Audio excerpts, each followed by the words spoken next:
I had answered a question that I was asked about she was in North Carolina or South Carolina. I can't remember, North or South Carolina. She had opened up a gift store in a golf community. And of course, all of this just got completely wiped out. Anybody knows North and South Carolina, they have the coasts there. And so they have, just huge, huge resorts. And people open up shops inside of these resorts.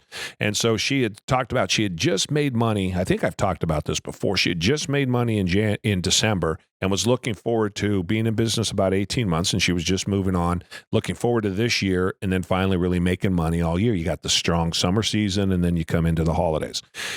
And of course, her business disappeared, as it did for everybody, in one day. So what do you do? What do you do when your business disappears in one day? And she was getting a bunch of what I thought was really shitty advice about fight through it and the things that you should do. And this is way back in March, and I gave her the same advice I'd give her today. You have to assume the worst is coming. You have to assume your business is going to end tomorrow. I come to work every day thinking I'm out of business at the end of the day. So decisions that I make today are going to have an impact on whether or not I'm happy when I drive home or I'm not happy when I drive home, because I'm going to lose my business. And so we looked at it and took a hard look at our business, and you immediately start cutting. You immediately start getting more efficient in ways that you probably already should, but it doesn't always translate like that.